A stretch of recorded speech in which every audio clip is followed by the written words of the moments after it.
I've always been proud of the life I've built. At 29, I had everything most people could ask for. A successful career, a beautiful home, and a loving husband. James and I had been married for 3 years and everything between us felt perfect, or so I thought.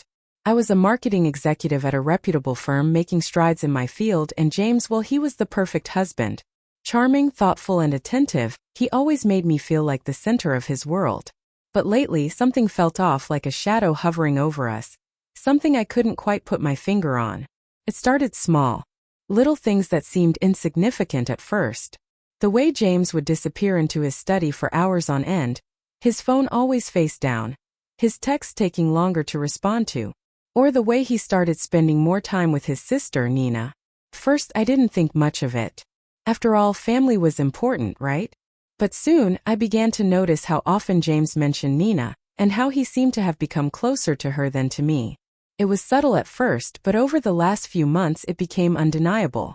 James had started making secretive comments about the future. "There's something we need to discuss. Something for our future," he would say, his voice laced with a sense of mystery. But every time I asked him to elaborate, he would just smile and change the subject. The more he brushed me off, the more I felt like an outsider in my own life.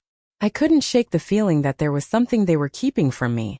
So when the invitation for our monthly family brunch at Nina's came up, I decided to keep my guard up. Nina was always the picture of elegance and grace, but there was something about her that I couldn't quite trust. She was always too perfect, too composed. And yet, every time I spent time with her, I couldn't help but feel like she was sizing me up, like I was somehow not quite good enough in her eyes. That morning, as James and I drove to Nina's house, I tried to shake off the feeling that had been gnawing at me. I forced a smile and tried to engage in small talk, but my mind was elsewhere. What was going on with James? Why was he becoming so distant? Why was Nina always so involved in our lives? And why was I starting to feel like a third wheel in my own marriage? As we pulled up to Nina's house, a wave of unease washed over me. The large modern home was as pristine as always, perfectly decorated, and as I stepped out of the car, I noticed how much more at home James seemed here. He moved with a confidence that was different from the way he behaved around me. It was like he was a completely different person when he was with Nina. "Come on, honey, let's go inside," he said, his voice filled with that familiar warmth. But there was something behind his smile, something I couldn't read. I followed him inside, trying to push the thoughts from my mind. Nina greeted us at the door with her usual practiced smile. "Christina, James, so glad you could make it." She enveloped James in a hug, lingering just a little too long for my comfort. "Of course we wouldn't miss it," James replied, smiling back at her. I forced a smile, but a knot formed in my stomach as I followed them into the living room, where the brunch spread was already laid out on the table. The food smelled delicious, the kind of spread Nina always prepared, perfectly arranged and seemingly effortless. As we sat down, I couldn't shake the feeling that I was being watched, that my every move was being scrutinized. I tried to focus on the conversation, but the tension in the air was palpable, as if there was something everyone else knew that I didn't. Every time I glanced over at James, he seemed to be deep in conversation with Nina, whispering something in her ear that I couldn't quite make out. And then it happened. James brought over a coffee for me, one of his special brews. He'd recently taken up the hobby of being a self-proclaimed coffee expert, experimenting with different brewing methods and coffee beans. He'd even been making elaborate coffee drinks for me for the past week, but today when he handed me the cup, there was something strange about it. I took a tentative sip and immediately, I was hit by a metallic taste. I froze for a moment trying to shake it off, but the taste lingered, strange and off-putting. I forced a smile, trying to mask the discomfort rising in my chest. It wasn't the kind of coffee I was used to, and the smell, it was sharp, almost metallic, as if something was wrong with it. James was watching me intently from across the table, his eyes gleaming with a knowing look. I quickly placed the cup back down, trying to act casual. "Is everything okay with the coffee?" he asked, his voice too sweet, too innocent. "Yeah, it's fine," I replied, forcing a smile. But inside my stomach churned. I couldn't shake the sense of unease that was crawling under my skin. There was something about that coffee, something that didn't sit right with me. My thoughts began to race, and I found myself recalling the strange incidents that had happened over the past few months. The times I'd gotten sick after meals at Nina's house, the odd allergic reactions I couldn't explain. I remembered the time last month when I'd ended up in urgent care after drinking tea at Nina's house, and the doctors hadn't been able to explain my symptoms. But Nina had insisted she made the tea exactly the same way she made her own.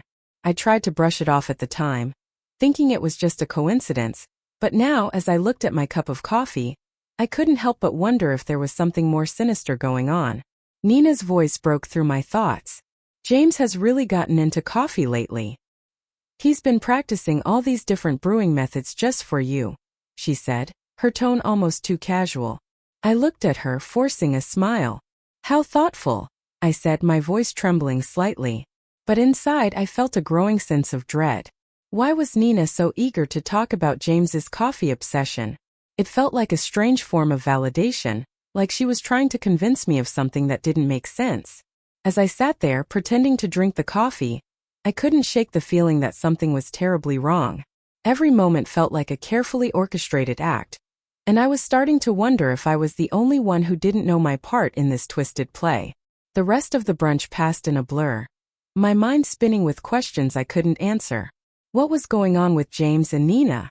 Why had they been acting so strange? And why did I feel like I was the only one who didn't know the full story? But deep down I knew one thing for sure.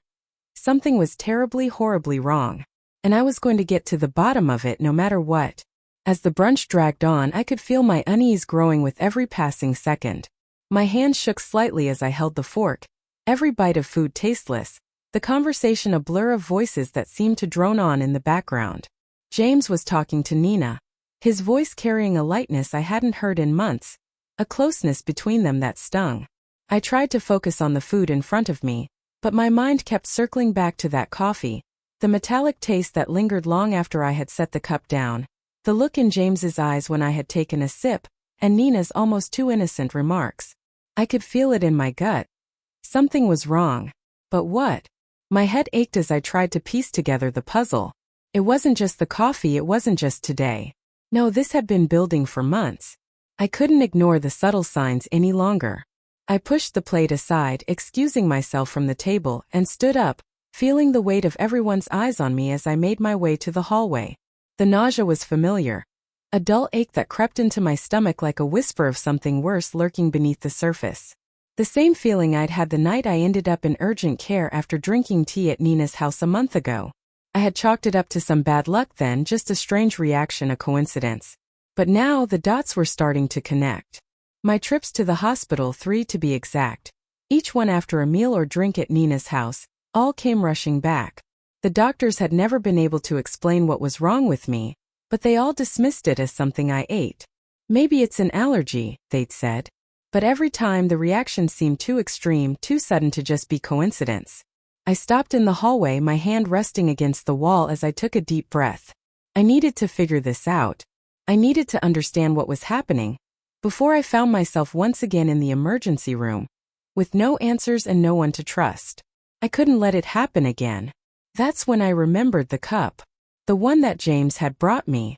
I couldn't stop thinking about the way he had handed it to me, with that knowing look in his eyes. The metallic taste still clung to my mouth, and I could feel my stomach turning again. I had to be sure. I had to know if that coffee was the same as everything else I'd unknowingly consumed at Nina's house over the past few months. I turned and walked back to the dining room, determined to get to the bottom of it. I needed to test the coffee. James and Nina were still deep in conversation, and I saw my chance. Without saying anything, I quietly grabbed my cup, and pretending to be clumsy, I knocked it over. The sound of the cup hitting the table was enough to draw both of their eyes toward me, but in the moment of confusion, I quickly swapped the cups. I took a deep breath as I felt the cold porcelain of the new cup in my hand, the one that had never touched my lips. "Oh, I'm so sorry," I exclaimed, standing up straighter and trying to act embarrassed. "I'm such a klutz sometimes." Nina chuckled softly, though it seemed forced, and waved off my apology. "Don't worry about it, just be careful next time," she said. But her eyes followed my every move as I quickly returned to my seat. I sat back down, my heart pounding in my chest as I took a careful sip from the new cup. It was a small victory, but it was a start. I didn't know exactly what I was expecting to find. Maybe I was just hoping for some sign. Some clue that would tell me everything I needed to know. But nothing happened immediately. The coffee tasted just like any other coffee I had ever had. Nothing unusual about it. But still, the question gnawed at me. What had been in the original cup? And then it hit me, the room was too quiet. As my gaze flicked toward James and Nina, I saw them exchange a quick, knowing glance. Their eyes met for just a second, and the look they shared sent a chill down my spine. My heart skipped a beat. My mind raced. Had they noticed what I had done? Was this their plan all along? It felt like they were waiting for something, and I was suddenly very aware that I might have just made a dangerous move. But I couldn't stop now. The puzzle pieces were coming together and I needed more. I stood up once again, excusing myself under the pretense of needing to use the bathroom. My legs felt shaky as I made my way down the hallway, but I had to act fast. Nina's study was at the end of the hall, and I knew that's where she kept her things that might provide the answers I was looking for. I wasn't sure what I was expecting to find, but something told me I needed to look there. The door was slightly ajar, and I pushed it open cautiously. The study smelled of lavender, the scent a sharp contrast to the anxiety buzzing in my chest. The room was organized, almost obsessively so. Shelves lined the walls, books neatly arranged, papers stacked in perfect order on the desk. But it was something in the drawer that caught my eye. I opened the drawer carefully, and my breath caught in my throat. There at the back was a small old-fashioned pocket watch. I picked it up, the cool metal feeling heavy in my hands. The watch was intricately designed, with delicate engravings on the surface, but what caught my attention were the deep scratches on the side. They weren't normal wear and tear, these looked deliberate. Almost as if someone had tried to carve something into it. I turned the watch over, and my fingers froze as I saw something that looked like a tiny compartment on the back. The compartment was empty, but it looked as if it had been used recently. I could feel my heart hammering in my chest as I set the watch down quickly, wiping my hands on my pants as if I had touched something contaminated. What was this watch? And why was it hidden in Nina's desk? The sound of footsteps coming down the hall startled me, and I quickly slammed the drawer shut and turned around, my breath catching in my throat. I didn't want to get caught in her study. I didn't know what I was dealing with. I rushed out of the room back down the hallway, just as I heard the door to the study creak open. I barely had time to collect myself before the phone rang, its shrill tone breaking the silence in the house.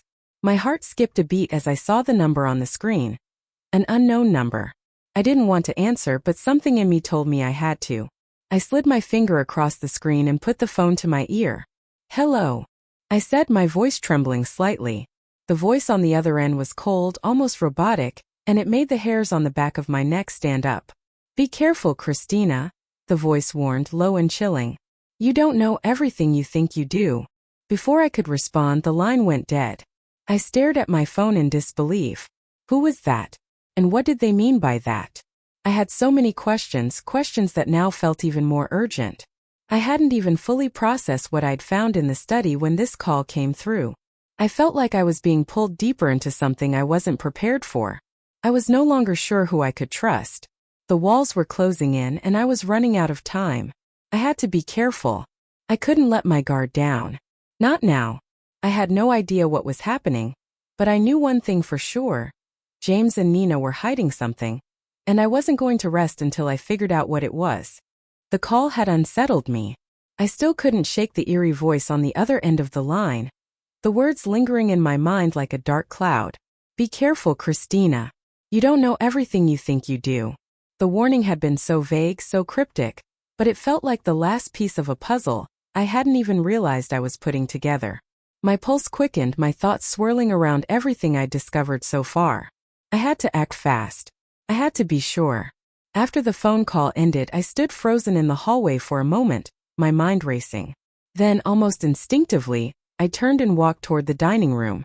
I wasn't sure what I was looking for anymore. Answers, a sign, anything. But something inside me told me the situation was spiraling, and I couldn't afford to miss a single clue. I knew I needed to go back to Nina's coffee, the cup that had raised all my suspicions. James's strange behavior, the metallic smell, and the unnerving way he kept pushing me to drink it. There was something about that cup, something I hadn't fully understood. And now, as I made my way back into the room, I saw my opportunity. James and Nina were seated at the table, still chatting away as if nothing had happened. It felt like a cruel performance, one where I was the only one not in on the act. I couldn't shake the feeling that they were watching me, testing me in ways I didn't fully comprehend. But then I noticed Nina. Her hand was shaking slightly as she picked up the coffee cup from the table. She was laughing about something James had said, but her smile looked strained. I watched her closely as she brought the cup to her lips, her eyes never leaving James's face.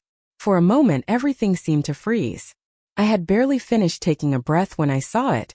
Nina's hand trembled even more, her fingers stiffening as she set the cup down. Her face, usually so composed and cool, began to pale. She blinked several times as if trying to focus, but something was wrong. Her eyes widened, and a wave of fear washed over her features. "Nina!" I called out, my voice barely above a whisper. But she didn't respond. Instead, she reached for her glass of water, her hand shaking uncontrollably. Her body stiffened, and she looked as if she was about to collapse. That's when the panic set in. "Nina!" I shouted, rushing to her side. "What's happening? Are you okay?" She couldn't answer. Her lips trembled, and her face was a ghostly shade of white. The tremors in her body grew stronger, and her breath became shallow, erratic. I felt my heart stop. This wasn't just some reaction to the coffee, it was something far worse. Something was wrong. "Call an ambulance." I yelled to James, but he was frozen, staring at Nina with wide, horrified eyes. I didn't wait for him to react. I pulled my phone out of my pocket and dialed 911. My hands shaking as I spoke to the dispatcher. "Yes, we need an ambulance. My sister-in-law, she's having a severe reaction. Her hands are trembling violently, and she's not responding. We need help right now." I looked back at Nina, my stomach twisting. She was starting to slump in her chair, her body shaking uncontrollably. James finally moved, but instead of helping her, he seemed frozen in place, watching her with a mixture of fear and guilt. "James!" I shouted at him, my voice cracking. "What did you put in that coffee?" His eyes widened as he met my gaze. For a moment I thought he might say something, anything, but instead, his mouth went dry and he remained silent. "Nina," I said softly, kneeling beside her as she trembled. "Please stay with me." But it was too late. The paramedics arrived within minutes, and they quickly took over, rushing Nina out of the room on a stretcher. I stood there frozen, watching them go. My mind was spinning, and my chest tightened as I realized just how much danger I had been in, and how close I had come to drinking that coffee myself. It wasn't until later that I finally had the chance to speak to Nina again. The hospital room was quiet, save for the steady beep of the machines monitoring her vitals. I stood by the door watching her through the glass. She was awake now, though still pale and weak, the tremors in her hands slowly subsiding.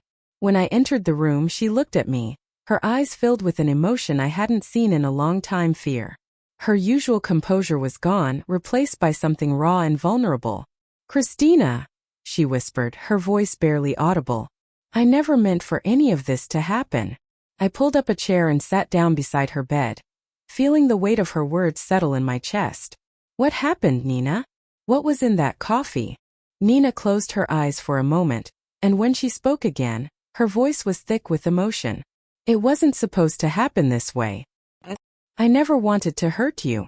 She let out a shaky breath. "But James, he made me do it. I didn't have a choice." My heart skipped a beat. "James made you?" I repeated, confused. Nina nodded slowly, tears welling up in her eyes. "He's been planning this for months. He said he needed to get you out of the way, said if you were sick enough, you wouldn't be able to present at the meeting next week. He thought it would make everything easier. He said if you missed the presentation, it would be the perfect chance for me to take your place." I couldn't process her words at first. The shock of it was too much. James, the man I had married, the man I trusted, was behind this? He had manipulated me all along, using his sister to carry out a plan that was meant to destroy my career? But why? I whispered, unable to wrap my mind around what she was saying. "Why did he want to do this?" "Because you were doing better than me," Nina said, her voice breaking. "He thought you were taking over everything. The Henderson contract, you were getting all the big accounts, and he couldn't stand it. He thought if you were out of the picture, everything would go back to the way it was. That he'd be in control again. I felt a rush of nausea flood my body. The betrayal was overwhelming, crushing. The man I loved, the man I had spent years building a life with, had been plotting against me the entire time. And Nina, my sister-in-law, had been caught in the web he'd spun, forced into helping him out of fear. "I'm so sorry," Nina whispered. "I never wanted this." I took a deep breath, trying to steady myself. I didn't know what to say. How could I even begin to process all of this? The lies, the deceit, the manipulation, it was all too much. But as I sat there, something caught my eye. Something that sent a cold chill down my spine.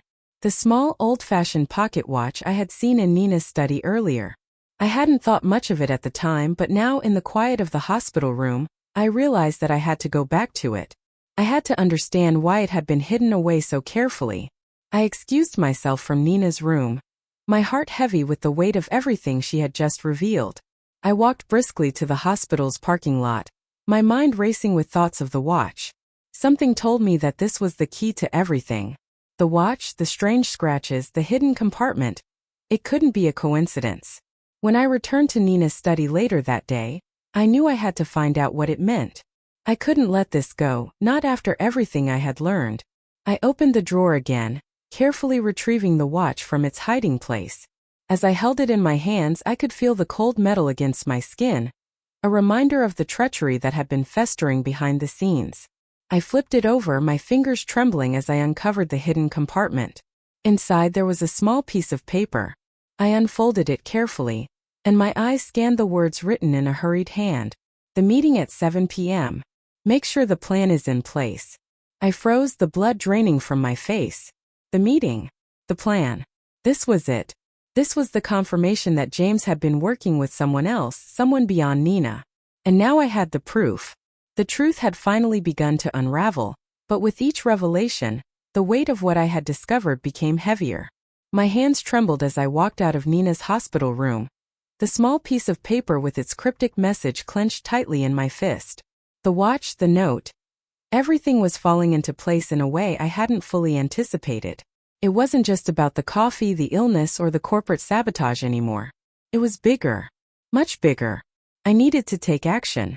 I couldn't wait for the answers to come to me. The silence around the entire situation had been deafening, but now that I had the evidence, there was no way I could ignore it. I would take control. I had no choice. That evening, after the chaos had settled at the hospital and I'd returned home, I sat at my desk and pulled out my phone. My heart raced as I composed the message to the police. An email with a detailed account of everything I had learned. The video from the brunch where Nina collapsed after drinking the coffee, the text between James and Nina, the hidden compartment in Nina's desk, and the mysterious note inside the watch. I laid it all out in one long, exhausted breath, hoping that the pieces I had gathered would lead to something substantial. I sent the email, my finger trembling as I hit send. Then I sat back in my chair, my mind still spinning. Was it enough? Would the authorities take it seriously? I had to believe they would. The next morning, the police arrived at my house. They were sharp, professional, and efficient. Detective Mendoza, the lead investigator, was a seasoned officer who had worked on cases like mine before: domestic disputes, corporate sabotage, even poisonings. She had an air of quiet confidence about her. And when I showed her the video and the text, she listened intently. "Thank you for bringing this forward, Christina," she said, her voice steady. "We'll begin investigating these claims immediately. I'm going to need access to your home, and we'll need to speak with both Nina and James. It's clear this is much more than an isolated incident." I nodded, grateful for her professionalism, but I could feel the knot of fear tightening in my stomach. The truth was out there now. There was no turning back. A few hours later, as the investigation was underway, I tried to carry on with my day as normally as I could. But every time I picked up my phone, I felt my pulse race. Was the next call going to be from James, demanding to know what I had done? Was I being watched? The events of the past few days had left me feeling paranoid, vulnerable. I had no idea who was on my side anymore. And then it happened again, the call I had been dreading. The number was blocked. I answered hesitantly, my heart skipping a beat. "Hello." The same cold, eerie voice greeted me on the other end, sending chills down my spine. "You think you've got it all figured out, don't you, Christina?" I froze. What do you mean? I asked, trying to keep my voice steady, though the fear crept in faster than I could control it. You don't know who you're really up against, the voice said, low and ominous. You think you're going to expose James, but there's more to this than you realize. You've made a mistake, and you're not going to like what happens next. The line went dead before I could respond. I stood there, staring at the phone in my hand. The words echoed in my mind, and the feeling of being watched crept up on me again. My gut told me this wasn't just about James. There was someone else, someone pulling strings behind the scenes, and they were warning me to stop digging. But there was no way I could back down now. I had come too far. I quickly called Detective Mendoza and explained the call. She took it seriously, advising me to stay alert and report any other strange occurrences. I was a target now and I had to be vigilant. But I couldn't just sit back and wait. I was already too deep in it. A few days passed, and the investigation was making progress. The police had confirmed the presence of toxic substances in Nina's blood, consistent with the symptoms I had experienced after each meal or drink at their house. James was under suspicion, but the real breakthrough came when Detective Mendoza returned with more unsettling news. We've been going through the evidence from James's phone, she told me, her voice measured. We found something. Something disturbing. James isn't just trying to poison you and Nina. He's been setting up a fake enemy. Someone he made you believe was behind all of this. I blinked, not quite understanding what she meant. A fake enemy? What do you mean? Detective Mendoza sat across from me, laying a file on the table. James has been manipulating you into thinking someone else was behind the incidents, all while he played the victim. We found conversations, messages, and even files where he made it appear as though someone was targeting your family. He even planted evidence framing a rival from his past, a supposed competitor in your business world, whom he wanted you to think was trying to sabotage you. I felt my blood run cold. I had trusted James, my husband, but the realization hit me like a slap in the face. James had created an enemy for me. He had designed a fake villain to distract me from his own involvement, and I had fallen right into his trap. The detective slid a few pages over to me.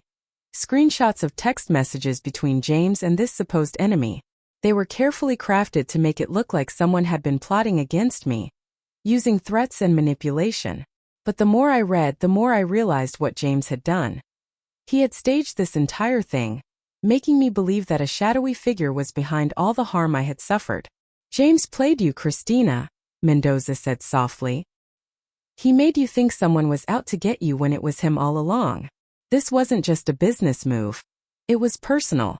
I sat back in my chair, struggling to process everything. The man I had trusted with my life had been playing me like a pawn. All along it was James.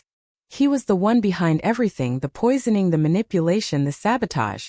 He had orchestrated it all.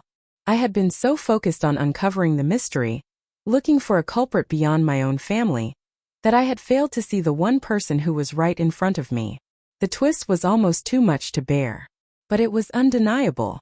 The evidence was right there in front of me, and the reality of what James had done to me was too horrifying to ignore. But even as I faced the truth, a small voice inside me asked, why had he done it? Was it really just about the business, or was there something darker at play here, something more personal? I didn't know. But I knew one thing for sure. I couldn't let him get away with this. I had to take control. I had to fight for my future, for my life, and for the truth to come out. The investigation was far from over, but I was no longer just a victim. I was the one holding the cards now, and I wasn't going to stop until James paid for what he had done. Detective Mendoza left soon after, promising to take immediate action. The next few days passed in a blur as the police gathered more evidence and interrogated James. But in the back of my mind, I kept hearing that chilling voice on the phone, warning me to stop. But there was no going back. Not now. As the pieces fell into place, I realized that the true enemy wasn't just the man who had poisoned me. It was the lies, the betrayal, the years of deception. And I was determined to face them all, no matter the cost. The fight for my life had only just begun. The courtroom was filled with tension. The seats were packed, the air thick with anticipation. I sat in the front row, my fingers clenched tightly around the stack of papers in my lap. I had spent weeks preparing for this moment, gathering evidence, speaking with the police, going through the motions of what felt like an endless battle. But now the day had arrived, and the truth was about to be laid bare for everyone to see. James sat across from me, his once confident demeanor replaced by a hollow expression. His eyes were sunken, his face pale and drawn.